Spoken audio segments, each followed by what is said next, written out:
Hello दोस्तों, आप सभी लोगों का DElEd second semester math class में स्वागत है। देखिए, आज की क्लास में आप लोग चैप्टर नंबर 9 रेखीय समीकरण को पढ़ने वाले हैं। पिछली क्लास में आप लोगों ने चैप्टर नंबर 8 व्यंजकों के गुणनफल के बारे में पढ़ा था। तो देखिए, जैसे कि आप लोग जितनी भी क्लासें हुई सारी क्लासें बहुत ही इंपॉर्टेंट क्लास हैं, उसी तरह ये भी क्लास आपकी बहुत ही इंपॉर्टेंट क्लास होने वाली है। तो क्लास को स्टार्ट करने से पहले जिन लोगों ने अभी तक चैनल को सब्सक्राइब नहीं किया है, कृपया आप लोग चैनल को सब्सक्राइब कर लें और देखिए ज़्यादा से ज़्यादा शेयर कीजिएगा, जिससे कि ज़्यादा से ज़्यादा लोग जुड़ सकें। तो ज़्यादा टाइम ना वेस्ट करते हुए देखते हैं आज की क्लास का जो फर्स्ट क्वेश्चन दिया गया वो क्या दिया गया। देखिए, पहला क्वेश्चन क्या कह रहे हैं कि रेखीय समीकरण छांटिए। आपको रेखीय समीकरण छांटने आपके 4 पॉइंट दिए, 4 क्वेश्चन दिए, इनमें से आपको छांट के बताने कौन से रेखीय समीकरण होंगे। तो देखिए, सबसे पहले हमें रेखीय समीकरण डेफिनेशन पता होना चाहिए और हमें पता होना चाहिए कि रेखीय समीकरण किसे कहते हैं, तभी तो हम लोग छांट पाएंगे। ठीक है, जब तक हमें ये पता नहीं होगा कि रेखीय समीकरण किससे कहते हैं तो तब तक तो छांट नहीं पाएंगे। तो यहाँ पर सबसे पहले हम लोग देखेंगे कि रेखीय समीकरण, ठीक है, क्या देखने वाले हैं, रेखीय समीकरण। तो रेखीय समीकरण किससे कहते हैं, तो यहाँ पर लिखना है एक्स की अधिकतम घात कितनी होनी चाहिए, एक हो। अधिकतम घात कितनी हो, एक हो। ठीक है, तो उसे हम लोग क्या कहते हैं, रेखीय समीकरण कहते हैं। एक्स की अधिकतम पावर कितनी होनी चाहिए, एक होनी चाहिए, तो उसको हम लोग क्या कहते हैं, रेखीय समीकरण कहते हैं। यदि घात 2 होगी तो उसको हम बोलते हैं द्विघात समीकरण। क्या बोलते हैं, द्विघात समीकरण। ठीक है, घात यदि 3 होगी तो उसको हम लोग क्या बोलते हैं, त्रिघात समीकरण बोल देंगे। ठीक है, 4 घात होगी तो उसको हम लोग क्या बोलते हैं, चतुर्थ घात समीकरण बोल देते हैं, ध्यान रखना है। ठीक है, तो यहाँ पर इसको बोला जाएगा रेखीय समीकरण। यदि आपको द्विघात समीकरण की बात करें, द्विघात समीकरण किसे कहते हैं, ठीक है, तो यहाँ पे आप लोग देख लीजिएगा। ठीक है, तो देखो x की अधिकतम, ठीक है, अधिकतम का मतलब सबसे अधिक, अधिकतम घात 2 हो, ठीक है, तो उसको हम लोग क्या कहते हैं, द्विघात समीकरण कहते हैं। ठीक है, द्विघात समीकरण मतलब क्या हुआ कि x की अधिकतम पावर कितनी होनी चाहिए, 2 हो, तो उसको हम लोग क्या कहेंगे, द्विघात समीकरण कहेंगे। ठीक है, x की अधिकतम पावर 3 होगा तो उसको हम लोग क्या बोलते हैं, त्रिघात समीकरण बोलते हैं। ठीक है, त्रिघात समीकरण। और त्रिघात समीकरण मतलब क्या होता है कि x की अधिकतम घात, x की अधिकतम घात कितनी हो, 3 हो। ठीक है, x की अधिकतम पावर कितनी होनी चाहिए, 3 हो, तो उसको हम लोग क्या बोलेंगे, त्रिघात समीकरण बोलते हैं। ठीक है, आप लोग ध्यान रखना है। तो अब तो आप लोग इसको छांट सकते हैं। तो आप लोग देख लीजिए कौन कौन से समीकरण आपके दिए हैं जो आपके रैखिक समीकरण हैं। तो ओनली आपका जो थर्ड समीकरण है इसको छोड़ के बाद बाकी तीनों के तीन क्या है, आपके रैखिक समीकरण है। ये आपका बोला जाएगा द्विघात समीकरण। इसको क्या बोलेंगे, द्विघात समीकरण, क्योंकि x की अधिकतम पावर देखो यहाँ पर x की पावर कितनी है, 1 है, और यहाँ पर x की पावर कितनी है, 2 है। तो अधिकतम पावर कितनी है, यहाँ पर 2 है। ठीक है, तो अधिकतम पावर 2 है, तो इसलिए इसको क्या बोला जाएगा, द्विघात समीकरण बोला जाएगा। क्लियर नहीं। और इसमें देखो x की पावर जैसे आपका फर्स्ट, सेकंड और फोर्थ दिए गए, इन तीनों में देखो, ठीक है, इन तीनों में x की पावर कितना है, 1 है, तो इनको क्या बोला जाएगा, रेखीय समीकरण बोला जाएगा। ठीक, ये था क्वेश्चन नंबर फर्स्ट जिसमें आप लोग रेखीय समीकरण के बारे में देखा था। तो आप लोग इस क्वेश्चन को नोट कर लें। देखिए, नेक्स्ट क्वेश्चन क्या कह रहे हैं कि निम्नलिखित में कह रहा है x का मान ज्ञात कीजिए और इसके जैसे 4 पार्ट दिए, इनको सॉल्व करने हैं। दूसरा क्वेश्चन कह रहा है कि हमें x के मान ज्ञात करने, मतलब इनको सॉल्व करना है। जैसे दूसरे का फर्स्ट पार्ट दिया है 6x - 11 इक्वल टू कितना, 8x + 10। ठीक है, तो हमें क्या करना है, देखो 11 को उधर पहुंचाना है तो 8x इधर लेके आऊँगा, तो ये हो जाएगा 6x - 8 और यहाँ पे हो जाएगा 10 + 11। 6 में से 8 जाएगा तो -2x और 10 + 11 21 हो जाएगा, तो x बराबर -21/2 हो जाएगा। ये हो गया x का मान। ठीक है, आपका दूसरे का फर्स्ट पार्ट हो गया। अब हमें देखो सेकेंड पार्ट क्या देगा, तो यहाँ पे कह रहा है 2x/3 इक्वल टू कितना दिया है, 6 दिया है। तो देखो 3 का मल्टीप्लाई करना है, क्रॉस गुणा करना है, तो 2x बराबर कितना हो जाएगा, 3 × 6 करेंगे 18, 2 से काट दो 9, तो x बराबर कितना हो जाएगा, 9। ठीक है, तो ये था आपका सेकेंड पार्ट। अब देखो इसका थर्ड पार्ट देखते हैं। थर्ड पार्ट क्या कह रहा है, 3a + 5 इक्वल टू कितना कह रहा है, 17 कह रहा है। ठीक है, तो अब देखो 5 उधर जाएगा, तो 3a इक्वल टू कितना है, 17 - 5 हो जाएगा, तो 3a बराबर कितना है, 12। तो 3 से काटेंगे कितना है, 4, तो a बराबर कितना है, 4 हो जाएगा। ठीक है, तो इसी तरह इसका देखो फोर्थ पार्ट देख लो। ठीक है, बहुत छोटे छोटे क्वेश्चन है, कोई दिक्कत नहीं है। तो यहाँ पे फोर्थ पार्ट क्या दिया गया आपका, x/2 माइनस का 1 इक्वल टू 2 दिया, तो 1 उधर जाएगा, तो x/2 माइनस का 2 है ना, उधर जाएगा तो प्लस का 1 हो जाएगा, तो x/2 इक्वल टू कितना है, 3। अब देखो 2 का इधर क्रॉस गुणा करेंगे तो x बराबर कितना हो जाएगा, 6 हो जाएगा। ठीक है, तो ये था क्वेश्चन नंबर सेकंड। तो आप लोग इस क्वेश्चन को भी नोट कर लीजिएगा। देखिए नेक्स्ट क्वेश्चन क्या कह रहा है कि समीकरण दिया 7 + 5x = 15 + 3x को हल कीजिएगा, क्वेश्चन नंबर 3। तो देखिए आपके ये रैखिक समीकरण दिए गए। रैखिक समीकरण का मतलब क्या होता है आपको बताया था, ठीक है। तो रैखिक समीकरण का मतलब हो जाए रैखिक या रेखीय, एक ही बात होती है, ध्यान रखना है, जिसमें x की पावर अधिकतम पावर कितना होगा 1 होगा। तो ये बहुत ही सिंपल क्वेश्चन होते हैं, ठीक है, और आपके एग्जाम में भी पूछे जाते हैं। जैसे आपका लिखा है 7 + 5x = आपको हो जाए 15 + 3x, ठीक है।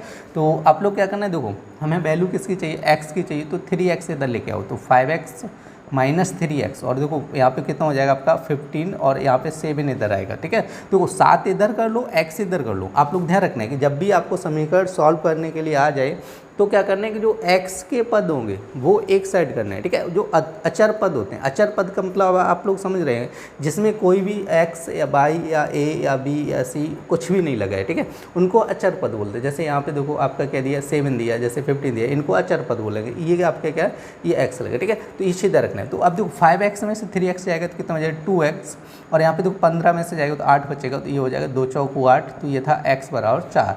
ये था क्वेश्चन नंबर 3। देखिए नेक्स्ट क्वेश्चन क्या कह रहे हैं कि वह कौन सी संख्या है, कह रहे जिसके 1/3 में 5 जोड़ने पर कह रहा है x 8 प्राप्त होता है, ठीक है। तो क्वेश्चन नंबर आपका 4 कह रहा है। तो सबसे पहले हमें संख्या माननी पड़ेगी। माना देखो संख्या = आप लोग मान लो x, संख्या = कितने मान लेंगे x। हमसे क्या कह रहे हैं कि वह कौन सी संख्या है जिसके 1/3 में 5 जोड़ने पर, कितने में 1/3। तो देखो संख्या x मान ली, और x का 1/3 करोगे तो 1/3 हो जाएगा। अब इसमें 5 जोड़ोगे तो 5 हो जाएगा, = कितना हो जाएगा 8। हमसे कह रहे हैं कि संख्या के 1/3 में 5 जोड़ने पर कितना प्राप्त होता है, 8 प्राप्त होता है, समझे। तो आप देखो इसको सॉल्व करो, तो x/3 और ये 8 और 5 उधर जाएगा तो -5 हो जाएगा। तो x/3, अब 8 में से 5 गया तो 3 क्रॉस बड़ा करना है, तो x = 3 × 3 = 9 हो जाएगा, ठीक है। तो x का मान कितना आया 9 आ गया। तो ये था क्वेश्चन नंबर 4। अब देखो हम लोग देखते हैं क्वेश्चन नंबर 5। देखो क्वेश्चन नंबर 5 क्या कह रहे हैं कि राम की उम्र श्याम से कह रहे हैं कि 5 वर्ष अधिक है। राम की उम्र क्या कह रहे हैं, श्याम से 5 साल, ठीक है, बड़ा है। यदि कह रहे हैं राम की उम्र, वर्तमान उम्र कह रहे हैं 28 वर्ष है, तो श्याम की वर्तमान उम्र कितनी होगी। तो यहाँ पे आप लोग देखो दी गई है राम की उम्र, यहाँ पे लिखना है राम की, ठीक है, वर्तमान, ठीक है, उम्र = कितनी दी गई 28 वर्ष दी गई, ठीक है। तो हमसे पूछे श्याम की उम्र, ठीक है, श्याम की वर्तमान उम्र, ठीक है। तो देखो आप लोग ध्यान रखना है, देखो राम की उम्र कितनी दी गई 28 वर्ष दी गई, और यहाँ पर एक कंडीशन ये कह रहे हैं कि राम की जो उम्र है श्याम से 5 वर्ष अधिक है। मतलब राम जो है ना श्याम से 5 साल बड़ा है, ठीक है।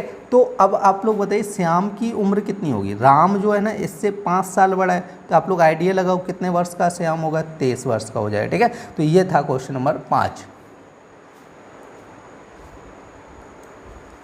देखिए नेक्स्ट क्वेश्चन क्या कह रहे हैं कि 5 पुस्तकों का मूल्य कह रहे हैं 7 पुस्तकों के मूल्य से 14 रुपये कम है। कह रहे हैं एक पुस्तक का मूल्य ज्ञात कीजिएगा, क्वेश्चन नंबर 6। तो यहाँ पे लिखना है देखो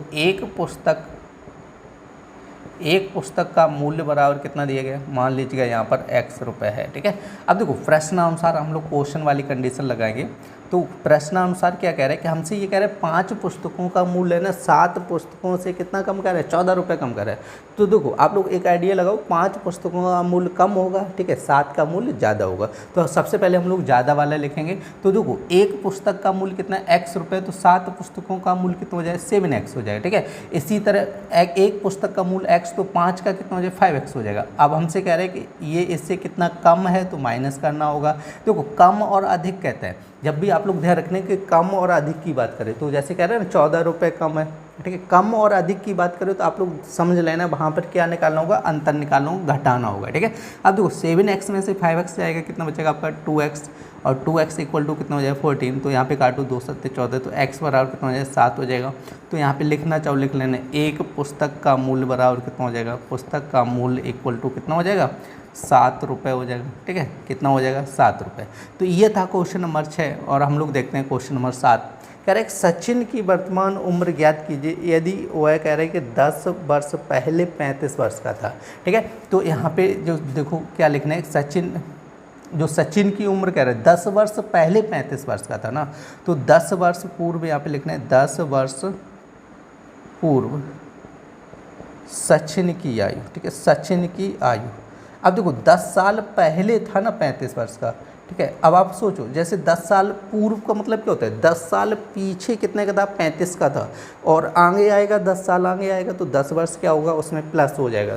ठीक है, तो ध्यान रखना है। तो हमसे पूछा वर्तमान एज, तो यहाँ पे लिखना है सचिन की वर्तमान आयु। ठीक है, ऐसे लिखना है सचिन की वर्तमान आयु, वर्तमान आयु। सचिन की वर्तमान आयु कितनी हो जाएगी, तो 10 प्लस कर दो तो इसमें हो जाएगा 45 वर्ष हो जाएगा। ठीक है, तो सचिन की वर्तमान आयु कितनी हो जाएगी, 45 वर्ष हो जाएगी। तो ये आपका देखो क्वेश्चन नंबर 6 और 7 आपके कंप्लीट हो गए। तो इन क्वेश्चनों को आप नोट कर सकते हैं। देखिए नेक्स्ट क्वेश्चन क्या कह रहे हैं कि सोनम के पिता की आयु कह रहे हैं कि उसकी आयु के 3 गुने से 5 वर्ष अधिक है। यदि कह रहे हैं सोनम के पिता की आयु 44 वर्ष है तो सोनम की आयु कितनी होगी। देखो क्वेश्चन नंबर 8, तो यहाँ पे देखो सोनम के पिता की आयु, यहाँ पे लिखो पिता की आयु इक्वल टू कितनी कह रहा है, देखो पिता की आयु यहाँ पर कितनी कह रहा है, 44 वर्ष कह रहा है। क्वेश्चन में कितनी कह रहा है, 44 वर्ष। तो यहाँ पे सबसे पहले हम लोग मानेंगे, माना सोनम की आयु, ठीक है, सोनम की आयु बराबर कितनी मान लीजिएगा, x वर्ष मान लो, कितनी मान लो, x वर्ष। सोनम की आयु कितनी है, x वर्ष है। तो क्या कह रहे हैं कि जो सोनम की आयु है वो x वर्ष है, तो पिता की आयु कितनी हो जाएगी, बताओ भाई। पिता की आयु कह रहे हैं कि सोनम की आयु के 3 गुने से 5 वर्ष अधिक कह रहे हैं। तो यहाँ पे लिखना है पिता की आयु, पिता की आयु।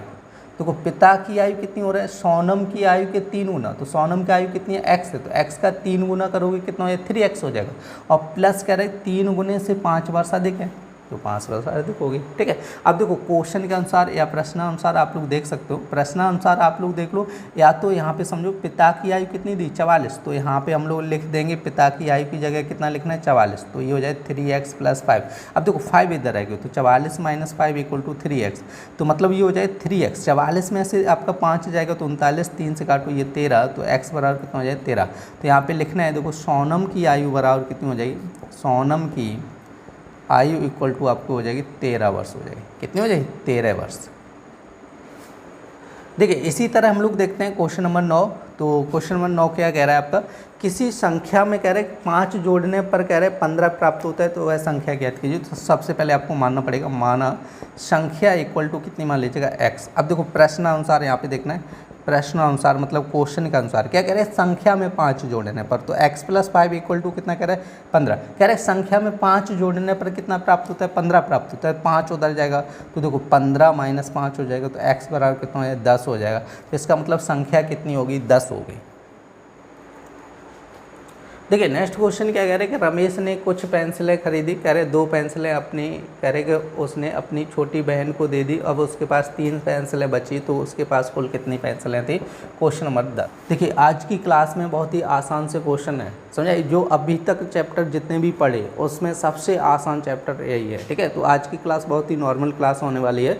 तो देखिए यहाँ पर कह रहे हैं कि रमेश ने कुछ पेंसिलें खरीदी, तो यहाँ पे मान के चलेंगे, माना पेंसिलें इक्वल टू कितनी मान लीजिए, माना पेंसिलें इक्वल टू मान लो x। अब देखो क्वेश्चन के अनुसार उसने क्या किया कि उसके पास x पेंसिल है, उसमें से 2 अपनी बहन को दे दी। तो ठीक है, प्रश्नानुसार यहाँ पर देख लो, क्वेश्चन के अनुसार उसने क्या किया, 2 बहन को दे दी। x पेंसिलों में से 2 निकाल दो, तो उसके पास 2 जब बहन को दे दी उसके पास कितनी बची, 3 बची। ठीक है, अब 2 उधर जाएगा तो देखो 3 + 2 हो जाएगा, तो यहाँ पे कितना है, x बराबर 5। तो इसका मतलब ये हो गया पेंसिलों की संख्या इक्वल टू कितनी है उसके पास, या पेंसिलों की संख्या या पेंसिलें कितनी हैं, 5 पेंसिलें। ठीक है, उसके पास कितनी पेंसिलें, 5 पेंसिलें। देखिए नेक्स्ट क्वेश्चन क्या कह रहे हैं कि एक गांव में कह रहे हैं कि प्रत्येक संयुक्त परिवार कह रहे हैं 2x वृक्ष लगाता है। यदि गांव में कह रहे हैं कि कुल संयुक्त परिवारों की संख्या कितनी है, 30x है, तो कह रहे हैं कि उस गांव में कुल कितने वृक्ष लगाए गए। तो वृक्ष की संख्या, तो देखो यहाँ पे प्रत्येक संयुक्त परिवार कितना वृक्ष लगाता है, 2x वृक्ष लगाता है। 12वां क्वेश्चन दिया गया है यहाँ पर। तो यहाँ पे तो प्रत्येक संयुक्त परिवार कितने वृक्ष लगाता है, तो 2x वृक्ष लगाता है। तो यहाँ पे ऐसे लिख लो, परिवार द्वारा लगाए गए वृक्ष। तो प्रत्येक परिवार द्वारा कितना वृक्ष लगाया जाता है, 2x वृक्ष लगाया जाता है। तो यहाँ पे कुल परिवार, यहाँ पे लिख लें, कुल परिवार इक्वल टू कितने दी, कुल संयुक्त परिवार कितने हैं आपके, 30x है। तो यहाँ पे निकाल लें कुल वृक्ष, क्या निकाल लें, कुल वृक्ष। तो क्या करना है, टोटल गुणा कर देने। देखो एक परिवार द्वारा 2x वृक्ष लगाए जाते हैं, कुल परिवार कितने हैं 30x है, तो दोनों का गुणा कर दो 30x गुणे 2x, ठीक है। तो 30 दूनी 60 और x गुणे x, एक्स स्क्वायर हो जाएगा, इसका आंसर हो जाएगा 60x स्क्वायर। देखिए आज की क्लास में आप लोगों ने रेखीय समीकरण को पढ़ा था। उम्मीद करते हैं आज की क्लास आप लोगों को पसंद आई होगी। यदि क्लास पसंद आई तो कृपया लाइक करें, और जिन लोगों ने अभी तक चैनल को सब्सक्राइब नहीं किया है कृपया आप लोग चैनल को सब्सक्राइब कर लें।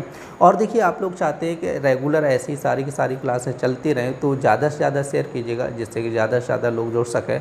तो फिर मिलते हैं ऐसी नेक्स्ट क्लास में, तब तक के लिए धन्यवाद।